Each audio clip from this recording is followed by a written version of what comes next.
तो मध्य प्रदेश में कोरोना अब काबू में आने लगा है। दरअसल प्रतिदिन मिलने वाले नए केसों की संख्या 3,500 के अंदर आ गई है। हालांकि मौतों का आंकड़ा अब तक 70 से 80 या उससे भी ज्यादा पहुंच रहा है।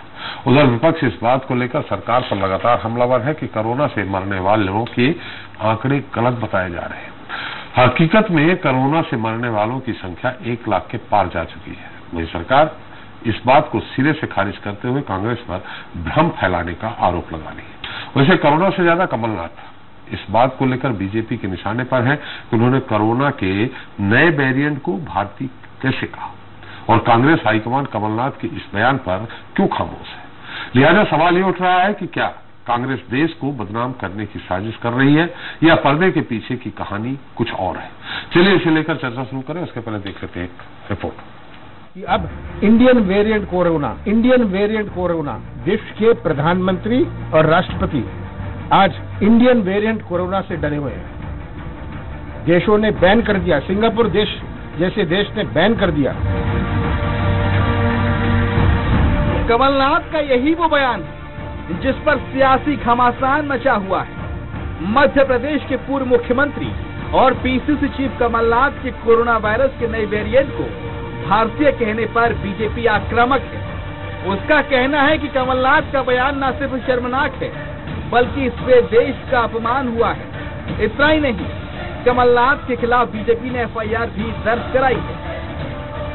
देखिए, ये तो फिर सीधे सीधे है। यदि उन्होंने ये बयान दिया है तो हमारा ये आरोप सिद्ध होता है कि आप अपनी जबान से नहीं बल्कि विदेशी ताकतों की जबान से बोलते हो। आप चीन और पाकिस्तान के षड्यंत्र में शामिल होते हो। इस बीच सीएम शिवराज सिंह चौहान ने सोनिया गांधी पर तीखा प्रहार करते हुए कमलनाथ को लेकर उनसे तीखे सवाल पूछे हैं। कांग्रेस आग लगाने की तैयारी में लगी है। कमलनाथ जी, जवाब देना पड़ेगा। मैं मैडम सोनिया गांधी से पूछना चाहता हूँ, आग लगाने वाले बयान से क्या वो सहमत है कमलनाथ के? क्या उनकी सहमति से कमलनाथ ने ये बयान दिया है? क्या इंडियन कोरोना कहने वाले बयान से सहमत है? क्या उनकी सहमति से बयान दिया है? आग लगाने का विचार कमलनाथ का विचार है या आपकी तरफ से निर्देश दिए गए? अगर कमलनाथ मन से कर रहे हैं तो फिर आप धृतराष्ट्र बन के तमाशा क्यों देख रही हैं? इधर पूर्व मुख्यमंत्री कमलनाथ पर एफआईआर को लेकर कांग्रेस भी हमलावर हो गई है। पूर्व मंत्री जीतू पटवारी ने कहा है कि बीजेपी के मुकदमे दर्ज कराने से कोई डर नहीं। विपक्ष की ओर से ये भी कहा गया है कि वो सरकार के खिलाफ कोर्ट जाएंगे। हमने सारे तथ्य के अनुरूप एफआईआर करने की मांग की है केंद्र की सरकार पे। हमने कमलनाथ जी के जितने बातें उनने कही तथ्य समय परक बताया है कि ये गलत एफआईआर है। आप एफआईआर हटाओ और उन पे करो, कांग्रेस पार्टी की मांग है। हालांकि इन सब के बीच एक बड़ा सवाल ये उठ रहा है कि कमलनाथ के इंडियन वेरिएंट वाले बयान पर जब बीजेपी आक्रामक है और उनके खिलाफ जगह जगह प्रदर्शन हो रहे हैं, कमलनाथ का पुतला फूंका जा रहा है, ऐसे में कांग्रेस हाईकमान चुप क्यों है? क्या वाकई कांग्रेस देश को बदनाम करने की कोशिश कर रही है या फिर बीजेपी को सियासी दिशा दिखाकर विपक्ष पर हावी हो रही है? जनता अब इसका जवाब जानना चाहती है। Bureau report, Swaraj express. तो वेरिएंट के विषाद इस मुद्दे पर चर्चा करने के लिए हमारे साथ जुड़ गए कांग्रेस विधायक कुणाल चौधरी जी हैं। चौधरी जी, आपका बहुत बहुत स्वागत है। पूर्व विधायक शंकर लाल तिवारी जी आपका बहुत बहुत स्वागत है और हमारे विशेष संवाददाता निर्मल सिंह जी भी हमारे साथ हैं। सबसे पहले कुणाल जी, एफआईआर हुई है, आपको क्या लगता है कोर्ट जाएंगे? एफआईआर के खिलाफ कोर्ट जा रहे हैं या कोई और मुद्दा है? देखिए, मूल मुद्दों के लिए मैं आज कोई डिबेट हो करके नहीं, मैं तथ्यों पे अपनी बात रखना चाहूंगा। तथ्यों के आधार पे अपनी बात करूंगा कि जो बात है कि भारतीय जनता पार्टी इस बात से नाराज हो रही है कि कमलनाथ जी ने इंडियन वेरिएंट की चिंता जताई कि किस प्रकार से इंडियन वेरिएंट के कारण पूरे विश्व में भारत बदनाम हो रहा है। पहली चीज ये बात, ये शब्द कमलनाथ जी के क्या शब्द थे उनको पहले बात सुनना कि पूरे देश विश्व के अंदर भारत की बदनामी हो रही है क्योंकि जिस प्रकार से इंडियन वेरिएंट, और ये शब्द कमलनाथ जी का नहीं था, ये द हिंदू जिसके अंदर corona virus Indian variant found in 44 countries WHO, ये आपका दूसरा paper WHO classified Indian variant as link, ये यहाँ पे BBC हिंदी, ये आपका द हिंदू, यहाँ पे आपका दूसरे paper Indian variant UK variant का, द हिंदू का, आउटलुक का, जी बिजनेस का, इंडिया टुडे का, 30 अप्रैल का, टाइम्स ऑफ इंडिया का, इकोनॉमिक्स का, टीवी हिंदी का, इन सब के अंदर सीधे सीधे इंडियन वेरिएंट की बात करी गई है ना। और इससे भी ज्यादा बड़ी बात, भारत सरकार ने यहाँ पे देश के अंदर सुप्रीम कोर्ट के अंदर एक ये एफिडेविट दिया इसके अंदर, जिसे कानून मंत्री और स्वास्थ्य मंत्री के द्वारा दिया गया, और इसके अंदर साफ साफ क्या लिखा गया है कि the affect with UK variant, Brazil variant, south African variant and Indian double muted variant की जो स्थिति है कि इसके कारण तो यहाँ पे एफआईआर अगर कमलनाथ जी पे करी तो ये एफआईआर क्या देश के स्वास्थ्य मंत्री पे भी करेंगे, ये इतने ज्यादा मीडिया हाउसेस के ऊपर भी करेंगे, या फिर इस मुद्दे के मामले से सिर्फ देश के अंदर से उन आंकड़ों पे ध्यान भटकाना चाहते हैं, क्योंकि कमलनाथ जी इस प्रदेश के नेता प्रतिपक्ष है, उनका काम है जनता के हक और अधिकार को दिलवाना। मुख्यमंत्री लगातार पहले भी झूठ बोलते आए, पहले कोरोना वॉरियर्स को 50 लाख की बात करी, 5 लाख की बात करी, आज 1 लाख की बात करी। कुणाल जी, क्या ये अखबारों के अनुसार, अखबार जो छाप रहे हैं उसके अनुसार कमलनाथ जी राजनीति करते हैं क्या, उनको देख करके, या अपने ये सुप्रीम कोर्ट के अंदर, ये सुप्रीम कोर्ट के अंदर ये हलफनामा किसने दिया है? सुप्रीम कोर्ट के अंदर गवर्नमेंट का हलफनामा है साहब, मेरा नहीं है और किसी के अनुसार नहीं। ये कमलनाथ जी ने चिंता जताई कि विश्व के अंदर इंडियन वेरिएंट के नाम से जिस प्रकार से इंडियन वेरिएंट का पूरा हो रहा है, और ये सुप्रीम कोर्ट के अंदर का हलफनामा है, कुणाल चौधरी का हलफनामा नहीं है ये।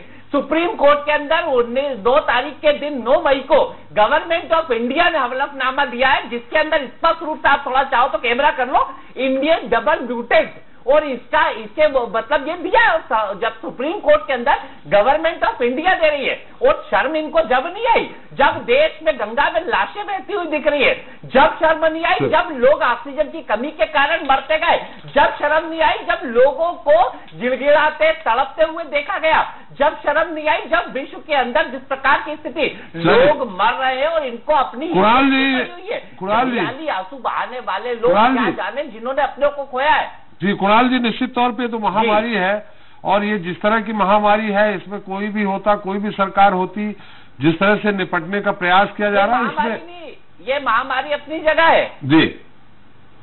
मैं ये कोविड आया था, कोविड-19 आया था 2019 में, ये मोविड-21 आया है। इस देश की सरकार की गलत नीतियों के कारण जिन्होंने इंटरनेशनल बाउंड्रीज बंद नहीं करी, जो नमस्ते ट्रंप में लगे, राहुल गांधी 12 तारीख को समझाते हैं, 12 फरवरी 2020 को, कि इससे समझो, इससे समझो, ये बड़ा खतरनाक है, तो देश की सरकार के प्रधानमंत्री 19 तारीख को लिट्टी चोखा खाते, थोड़ा सा 19 तारीख को नमस्ते ट्रंप करते हैं, फिर विधायक खरीदी में लगते, नहीं मेरी बात सुन ले पूरी, मध्य प्रदेश की सरकार गिराने में लगते, पहले उसके अंदर समझ गए आती है, तब पश्चिम बंगाल में इतनी बड़ी भीड़ मैंने नहीं देखी। ये किसके ये मोविड-21 है, कोविड-19 तो 19 में आया था, चलिए कुणाल जी, मोविड-21 है, मोविड-21। हम तिवारी, शंकर लाल तिवारी जी हमारे साथ, अभी आंकड़ों पे भी बात कर लूं, आंकड़ों नहीं, हम फिर आएंगे, हम फिर आ रहे हैं आपके पास सारे, हम फिर आ रहे हैं। अगला सवाल हमारा यही होगा आपसे कि जो आपने कहा 1 लाख से ज्यादा मौतें हो चुकी, उसका क्या सबूत है आपके पास? हम तिवारी से, आपने जो मोविड-21 कहा है वो हम सवाल पूछ लेते हैं।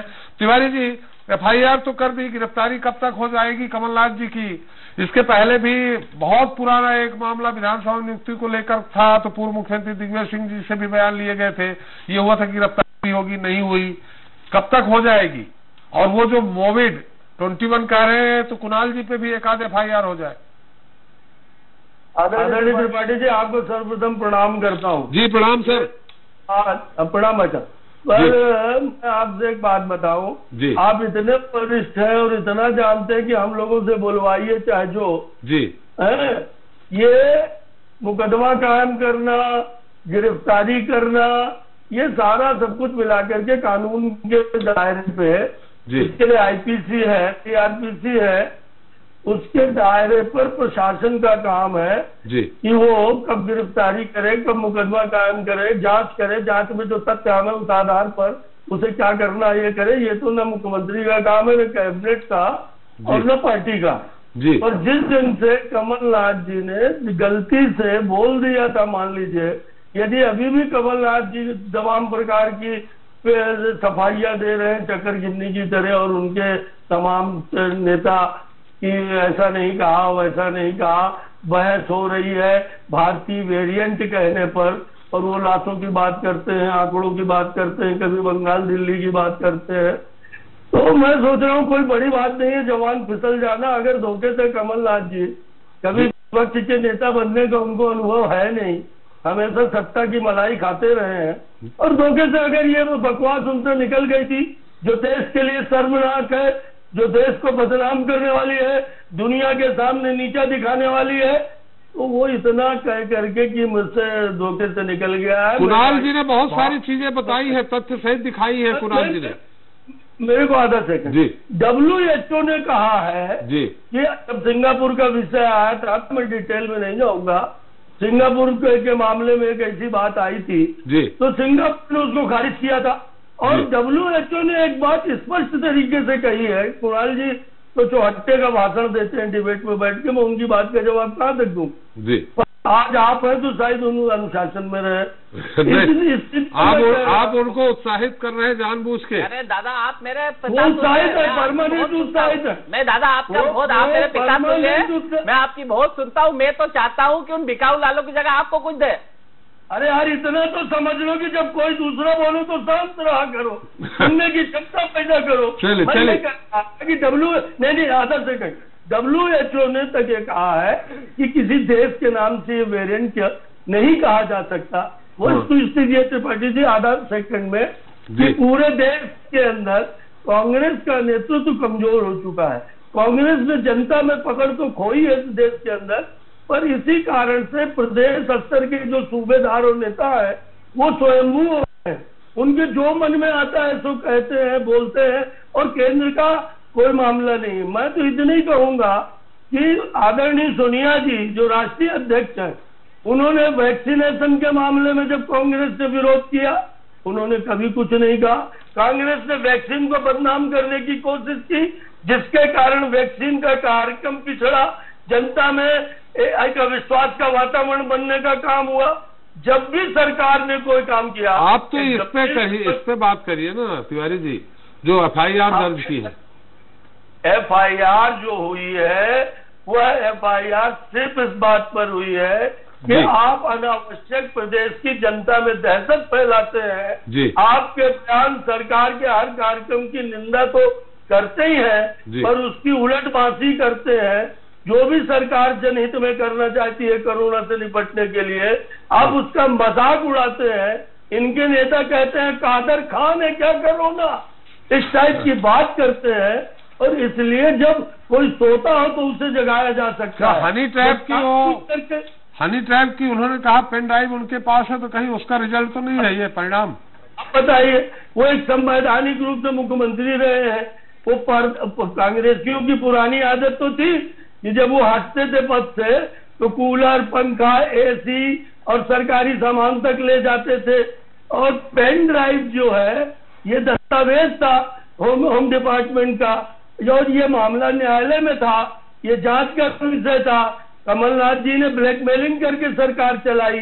अगर वो कहते हैं कि इसमें कई राजनेता, कई बड़े व्यवसायी शामिल थे इस हनी ट्रैप में, उन्होंने कार्रवाई करने के बजाय और अपने घर के लॉकर में रख लिया ले जाकर के पेन ड्राइव, और आज ब्लैकमेल कर रहे हैं। जब एक सोनिया भारद्वाज जैसी महिला, एक कांग्रेस के विधायक के तथाकथित अन्य कारणों से मैं नहीं जाना चाहता, उसने सुसाइड कर लिया, उस पर FIR हुई है, जांच हो रही है, तथ्यों का अन्वेषण हो रहा है। नहीं, हम तो आपसे ये पूछे कि उसका प्रतिफल तो नहीं है जो FIR हो गई है। इंडियन वेरिएंट तो बहुत दिनों से कह रहे हैं ये लोग। नहीं, इंडियन वेरिएंट बहुत दिन से नहीं कह रहे, मेरे को मत चकाइए, मैं आपको फिर प्रणाम करूं। पहली बार उन्होंने ये शर्मनाक बात कही है जिससे देश अपमानित हुआ है, देश के वैज्ञानिक अपमानित हुए हैं, देश के चिकित्सक और वो समूचा कोरोना वॉरियर्स अपमानित हुआ है। कम से कम राजनीति को पहले देश के नाम समर्पित होना चाहिए, और फिर अपनी मुर्दों की राजनीति, आंकड़ों की राजनीति, चलिए तो उसकी राजनीति जो करना चाहिए। तिवारी, जिस तरह मुख्यमंत्री जी कह रहे हैं कि इन्होंने जिस तरह से बदनाम करने का प्रयास किया है, जो कहा है कि मौतें कितनी हुई है, कुणाल जी से पूछ लेते हैं मौत, जिस तरह कमलनाथ जी ने कहा है, कुणाल जी बाकी कांग्रेस के नेता भी कह रहे हैं, क्या प्रूफ है आपके पास कि जितनी मौतें सरकार बता रही है उससे कहीं बहुत ज्यादा हुई है? कुणाल जी देखिए, हम फील्ड पे रहते हैं, रोज शमशान और कब्रिस्तानों में जिस प्रकार से आ रहे हैं, और मुझे लगता है कि हर वो नागरिक जो इस प्रदेश का होगा वो अपने हक और अधिकार की बात करेगा, क्योंकि ये वो बात नहीं है कि हम सिर्फ आंकड़े, क्योंकि सरकार ने पहले घोषणा करी थी 50 लाख देंगे, वो तो एक को भी नहीं दिया, फिर घोषणा करी थी 5 लाख देंगे, वो एक को भी नहीं दिया, अब 1 लाख की घोषणा करी, सरकार आंकड़े बता रही 7,000। अभी मैं आपको एक प्रतिष्ठित अखबार के, ये सरकार के आंकड़े झूठे, चलती चिताएं सच बोल रही है। ये 112 पड़ताल 26 जिलों के अंदर 61 दिनों में 26,000 मौतें। अब मतलब 61 जिलों के 26,000 मौतें, इनकी भी पड़ताल है और हमारे भी। मेरे ही शाजापुर जिले के अंदर एक सिंगल शमशान की बात कर रहा हूं जिसमें 400 से ज्यादा मौतें हुई है, पर सरकारी आंकड़ा पूरे जिले का 51 और 52 है। मतलब एक शमशान, वहां पे कब्रिस्तान के भी जो सिंगल शमशान की बात कर रहा हूं। आप चाहे तो भोपाल के मुक्ति धाम में देख लो, और अगर आप भी अगर सही तरीके से सोचोगे तो आपके परिचितों में 25 लोगों की मौतें हो गई होंगी। क्या उनको इसका जो बेनिफिट आप देने की बात करो कि इसकी पेंशन देने की बात करो, 1-1 लाख देने की बात करो, तो नहीं मिलना चाहिए। नेता प्रतिपक्ष कमलनाथ कोविड से ही मौत हुई है, ये मैं जानना चाह रहा हूँ, कोविड से ही मौत हुई है जी। आपको मालूम है इस प्रदेश के अंदर पिछले 1 महीने से यहाँ पे डेथ ऑफ बर्थ के सर्टिफिकेट, डेथ के सर्टिफिकेट नहीं बन रहे हैं। पूरी तरीके डेथ वाले जो सर्टिफिकेट है सारे उनको बंद कर दिए, उसकी ऑनलाइन जो प्रक्रिया पूरी खत्म कर रखी है ताकि लोगों को वहां पे वो नहीं मिल रहे पूरा डेथ सर्टिफिकेट। और स्पष्ट रूप से कोविड से क्या ये मौतें, ये अगर आपने गांव में टेस्टिंग नहीं करी तो गलती किसकी है? एक गांव में 15-15 मौतें हुई है। अगर ये क्या विदाउट कोरोना की हो गई? हर के लंग्स में इंफेक्शन है, हर के व्यक्ति के फेफड़ों में इंफेक्शन आया, सांस की। और यही बात है कि सरकार इन आंकड़ों को छुपाना चाहती है और नेता प्रतिपक्ष कमलनाथ जी, उनका अधिकार है कि मध्य प्रदेश की जनता की आवाज रखे। उन्होंने जब जनता की आवाज रखी तो एक क्रूर तानाशाह की तरह, जैसे पहले होते थे ना कि वो तानाशाह लोगों की लाशें जला देते थे, लोगों को गाड़ देते थे और उनके साथ जो आवाज उठाए उसको जेल में बंद करने का काम करते थे। यही काम तानाशाह के रूप में शिवराज जी करने का काम कर रहे। क्या जनता के हक और अधिकार की हमने बात उठाई? मैंने कहा, गृह मंत्री जी ने चुनौती दी, मैंने कहा आप तो कई बार जाओ भोपाल के यहाँ पे विश्राम घाट पे चल देते हैं, वहां पे अगर आपके आंकड़े भोपाल के आंकड़ों से ज्यादा नहीं हो तो फिर आप राजनीति छोड़ देना या मैं छोड़ दूंगा, पर राजनीति छोड़ने की जगह जनता को राहत दिलाओ। आप क्यों चाहते हैं कि आपका भी दायित्व है तो क्या आप और मैं चलते हैं आपके चैनल के साथ, आप बोलो जिस मुक्ति धाम, जिस शमशान और जिस कब्रिस्तान चलने की कहो वहां पे चलो और वहां पे कितने लोगों का फ्यूनरल हुआ ताकि उनको राहत मिले। हम लोगों का काम राजनीतिक, मैं आज राजनीतिक, मैंने आपको पूरी तथ्यात्मक बात कही, पूरी आंकड़ों पे बात कही, पूरी सही बात कही। क्या जनता को अगर हम राहत देना चाहते हैं, या फिर इनको शर्म तब नहीं आई जब नकली रेमडेसिविर लग के जब यहाँ के नरसिंहपुर के विधायक कह रहे हैं कि मुझे नकली रेमडेसिविर लगे, जब शर्म नहीं आई जब तड़पते हुए लोग ऑक्सीजन की कमी से मरे, जब ढूंढने वाले लोगों को शर्म नहीं आई, जब गंगा के पास गंगा में लाशें बहती रही, आपदा में अवसर जिन लोगों ढूंढा उनको जेल के अंदर भी तो भिजवा दिया सरकार ने, जेल के अंदर भी भिजवा दिया। ऐसे लोग होते हैं। किसको भिजवा दिया? किसको भिजवा दिया? जिनने भी ये नकली रेमडेसिविर का कारोबार किया। ये बताओ, नहीं, अरे मुझे ये बताओ, यहाँ पे जालम सिंह को खुद को जो विधायक है भारतीय जनता पार्टी को नकली रेमडेसिविर इंजेक्शन लगे, उनने लेटर लिखा है शिवराज जी को। क्या कार्रवाई किसी के ऊपर हुई? किसके ऊपर कार्रवाई हुई? क्या हुई? तुलसी सिलावट जी के यहाँ पे घर वालों के ऊपर क्या कार्रवाई हुई? अरे मत ये इनका साथ दो, वो लोग हैं जिन्होंने लोगों की मौत दी है, हत्या करी है, और इसके बाद भी अगर इनके साथ, और ये आंकड़े आप दिल पे हाथ रख के बताओ, क्या आंकड़े सरकार सही बता रही है? चलिए ये बताओ, ये कुणाल जी तिवारी से हुई, आप बताओ। आपके ही चैनल पे मैंने देखा था कि शहडोल में मौत, एक सेकंड, आपके ही चैनल पे देखा था शहडोल में मौत हुई थी बिगर ऑक्सीजन कमी से। क्या वो सही था, गलत थे? आपकी खबर थी जबलपुर में मौत हुई, आपकी खबर थी भोपाल में, क्या आपने गलत खबर चलाई थी इस चैनल ने? बहुत प्रतिष्ठित चैनल है आपका, क्या भरोसा नहीं करो? मंत्री कह रहे एक भी मौत ऑक्सीजन की कमी से नहीं हुई। बताओ आप सही साथ, आप बताओ। नहीं, ये बात करो आप। कुणाल जी, हमने आपने गलत चलाया था या सही चलाया था? चलिए प्लीज, नहीं ये प्लीज। कुणाल जी निश्चित तौर पे ये हम तो डेली की खबर जो चलाते हैं वो सही होगी। हम गलत खबर कोई नहीं चलाते, हम गलत खबर कोई नहीं चलाते। सही होगी नहीं, है कि नहीं है? चलिए, सही है कि नहीं है?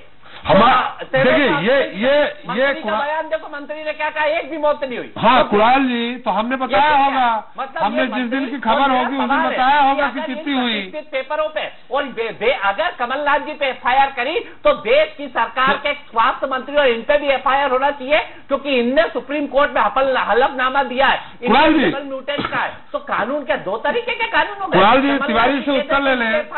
तिवारी जी, जो उत्तर जानना चाह रहे हैं, सरकार से आप उत्तर जानना चाह रहे हैं कि हमसे जानना चाह रहे हैं? करोगे आप? मतलब कुणाल जी रास्ता दिखाने के लिए एक मिनट, समय भी कम, समय कम है। कुणाल जी, अरे सुन तो लीजिए भाई, हमसे उत्तर चाह रहे हैं, सरकार से उत्तर चाह रहे हैं आप? नहीं, क्या सुनूं, बहुत सुनने का है क्या? अरे हमसे उत्तर चाह रहे हैं कि सरकार से चाह रहे हैं? मुझे जेल में डालना डाल दो। नहीं, सरकार का आग्रह, हमें जेल में डालना डाल दो, आपको हम पसंद नहीं, पर जनता को राहत दो भैया। चलिए ठीक है, तिवारी से ले ले, बहुत समय भी कम है। कोरोना के नाम पे भी कुणाल जी बहुत समय हो गया। तिवारी जी, निश्चित तौर पे उन्होंने इस बात का चैलेंज किया है, सीधे सीधे वो साफ शब्दों में ये कहना चाह रहे हैं कि कोरोना गाइडलाइन के तहत जो फ्यूनरल्स हो रहे हैं वो आंकड़े अलग हैं और सरकार आंकड़े अलग बता रही। उस आधार पे उन्होंने कहा है, कुछ अखबारों की कटिंग भी दी है, उन्होंने हमको भी घेरने का प्रयास किया है, घेर भी लिया है, लेकिन हमने प्रतिदिन की जो कोरोना गाइडलाइन के अनुसार जो मौतें हो रही थी मैंने वही बताई है। आपके सतना की ही बता दें, सतना से भी हमारे संवाददाताओं ने बताया है कि कोरोना गाइडलाइन के तहत स्मशान घाट में जो फ्यूनरल हुए हैं और सरकार के आंकड़ों में अंतर कहीं न कहीं हमको भी दिख रहा था। तिवारी जी देखिए, वो तो आपसे सवाल करने लगे। कुणाल जी की आदत है कि वो विषय पर कभी बात नहीं करते जी, पर मुझे उनसे लेना देना नहीं है जी। मैं तो एक बात कह रहा हूँ जी कि आंकड़ों के मामले में प्रशासनिक अमला ही सारा काम देखता है जी। और कोरोना की जहां तक बात थी, तो कोरोना में तो पहले रैपिड टेस्ट और अन्य प्रकार के टेस्ट होने के बाद ही पॉजिटिव नेगेटिव का फैसला होता था। वस्तुस्थिति त्रिपाठी जी ये है कि जिस ढंग से इस बार सेकेंड टर्न में कोरोना एक संक्रमित करने पे और घातक रूप से आया, तो कांग्रेसियों के दिमाग में आ गया कि उनको बैठे बैठाए और एक बहुत बड़ा उनको बैठे बैठाए एक बहुत बड़ा काम मिल गया, और जिसके तो कांग्रेस मुर्दा हालत है जी। थोड़ा तकनीकी कारणों से लगता है तिवारी जी, तकनीकी कारणों से आपसे हमारा संपर्क नहीं हो पा रहा है। हेलो हेलो, हाँ बोलिए बोलिए। मैं ये कह रहा था कि कांग्रेस जी, मैं ये कह रहा था जी, मैं ये कह रहा था कि कांग्रेस को कोरोना पे कहीं पीड़ा, कहीं तकलीफ, कहीं महामारी नजर नहीं आई। उसे ऐसा लगा कि उसे बैठे बैठाए अपनी मुर्दा राजनीति को जिंदा करने का अवसर मिल गया। पर हुआ क्या कि सरकार के प्रयासों से, जनता के, सामाजिक संगठनों के और जो कोरोना वॉरियर्स, चिकित्सक, अधिकारी, कर्मचारी, इनके सद प्रयासों से पॉजिटिविटी रेट घटने लगी। और जैसे पॉजिटिविटी रेट घटने लगी और शिवराज जी की घोषणा कि जो बच्चे अनाथ हो गए उनकी पढ़ाई लिखाई, दवाई, वो तो आरोप ये लगा रहे हैं कि जो कोरोना गाइडलाइन के तहत जो अंतिम संस्कार किए जा रहे हैं उनकी संख्या अलग है और सरकार जो आंकड़े दिखाती है उनकी संख्या अलग है। ये कुणाल जी का सीधे सीधे आरोप है। वो बकवास कर रहे हैं जी। और उनके पास आपने पूछा था उनसे आंकड़ों का तथ्य, तो वो इधर उधर की घुमाने लगे, स्वप्नदर्शी आंकड़े और हवाई आंकड़े। मैं आपको बता रहा हूँ, उनके डेथ सर्टिफिकेट नहीं बन रही। आज उठा करके आप देख लीजिए, पूरे स्वास्थ्य विभाग से डेथ सर्टिफिकेट बनती है। और कोरोना के मामले में तो बड़ा स्पष्ट है, सबसे पहले जांच हुई है और जांच के बाद भर्ती हुए हैं या होम आइसोलेशन हुए हैं, जिनकी डेथ हुई है उनके प्रमाण पत्र नगर निगम से बने हैं। और इस नाते मेरा कहना यह है कि कांग्रेस के लोग हताश और निराश है। पॉजिटिविटी रेट जिस ढंग से 24 से लेकर के 4 और 5 पे पहुंची है, उनको लगा कि हमारा एक हथियार छिन गया। और इस नाते अब वो उल जलूल जो भी जी में आ रहा है इस तरह की बातें कर रहे हैं। कमलनाथ जी को अगर आंकड़ों की कोई बात करना था तो करते, पर कमलनाथ जी ने जो भारतीय वेरिएंट की बात करी और आंकड़ों की बात भी अगर करना था तो तथ्यों के आधार पर करते। कांग्रेस के मित्र बैठते हैं तो वो कहते हैं कि चैनल के एंकर चले, चैनल के संपादक चले और वो चले और अस्पताल में जाकर के मृत्यु के आंकड़े ढूंढे। इस तरह के हवाई हमले, हवाई बातें, हवाई आंकड़े और इतनी गंभीर महामारी पर लाखों की राजनीति, मैं सोचता हूँ ये शर्मनाक है और भारत को बदनाम करने वाली है, लोगों को इस समय पीड़ा देने वाली है। समय भी हमारा समाप्त हो गया। तिवारी जी आपका बहुत बहुत धन्यवाद, कुणाल जी आपका बहुत बहुत धन्यवाद। हमारे साथ निर्मल सिंह जी हैं। निर्मल सिंह जी, इस पूरे मुद्दे पे क्या टिप्पणी, कहाँ तक जाएगा ये मुद्दा? देखिए, ये मुद्दा जाहिर तौर पर देखा जाए तो जनता का कोविड से ध्यान भटकाने का एक तरह से हथियार है कहना चाहिए, और इसका मुझे लगता है कि सरकार भरपूर फायदा उठा रही है। और कांग्रेस को जो विपक्ष की धर्म का पालन करना चाहिए था, इस समय कितना कठिन दौर गुजरा है अभी हाल ही में, कईयों के चिराग घरों के बुझ चुके हैं, कईयों के घरों का रोजगार पूरी तरह से छिन चुका है। कांग्रेस को इस समय चाहिए था कि वो थाने की जगह अस्पतालों में जाके व्यवस्था देखे। अब एक नई मुसीबत आ गई है, ब्लैक फंगस की, इंजेक्शन के अभाव में लोग मर रहे हैं, वो देखे। तो कहीं ना कहीं ये सरकार इसको और ज्यादा इसीलिए हवा दे रही है क्योंकि कहीं ना कहीं कोरोना से जो है आम जनता का और पब्लिक का ध्यान इससे हट रहा है, और सरकार की जो खामियां हैं वो जो है ढांकने का कहीं ना कहीं सरकार को मौका मिला। होमवर्क, आरोपों में होमवर्क भी नहीं किया गया। मुझे लगता है अगर अखबार के लोग जाके स्मशान घाट में सूची ला सकते हैं तो कांग्रेस के लोग प्रतिदिन की सूची 20 दिन 25 दिन, इतनी बड़ी पार्टी है, वो सूची ला करके बता सकती थी कि यहाँ इतने नाम सहित बता सकती थी, इतनी मौतें हुई है। बिल्कुल ठीक कहा आपने। जैसे कि पिछली बार आपने देखा था कि पूरा जलसा लेके जो है किसानों का पूरा रिकॉर्ड लेके कांग्रेस ने एक नोटंकी की थी। तो आज की ही अगर बात कर लें तो आज अगर भोपाल की बात करें तो 28 लोगों की कोविड प्रोटोकॉल के तहत अंतिम संस्कार किया गया है, और सरकारी आंकड़े में आज के अगर देखें बुलेटिन में तो सिर्फ 1 मौत हुई है। हालांकि इसके पीछे सरकार अपना पेच लगा सकती है, वही कह सकती है कि जो मरने वाले थे वो बाद में पॉजिटिव नहीं थे जब वो मरे। तो ये सारी बहुत इसमें दावपेच बहुत सारे इसमें बीच में फंस रहे हैं। तो फिर कोरोना गाइडलाइन के तहत क्यों उनका, प्रोटोकॉल के तहत क्यों उनका अंतिम संस्कार हो रहा है? ये बिल्कुल बड़ा सवाल है। चलिए, बहुत बहुत धन्यवाद आपका भी हमारे साथ चर्चा में शरीक होने के लिए। तो कमलनाथ के बयान के बाद बीजेपी उनके खिलाफ आक्रामक है, साथ ही वो कमलनाथ को टूल किट से भी जोड़ रही है। खैर, कमलनाथ टूल किट से कनेक्ट है या नहीं ये अलग विषय है, लेकिन पीसीसी चीफ का कोरोना वायरस के वेरिएंट को भारतीय कहना ये कहीं से भी उचित नहीं लगता। निश्चित तौर पर इससे दुनिया में देश की छवि खराब होगी। वहीं इन सब के बीच कांग्रेस हाईकमान के मामले में चुप्पी कई सवाल खड़े कर रही है। सोनिया गांधी या राहुल गांधी का इस पर मौन रहना इस बात की ओर इशारा कर रहा है कि पार्टी कमलनाथ के बयान को गलत नहीं मानती, इसलिए बीजेपी कांग्रेस के खिलाफ कुछ ज्यादा ही आक्रामक है। खैर, अब जब कमलनाथ पर एफआईआर दर्ज हो चुकी है तो कांग्रेस आगे क्या करती है ये देखना है हमको। इसी के साथ जनता आगे जाओगे। इतना ही, नमस्कार।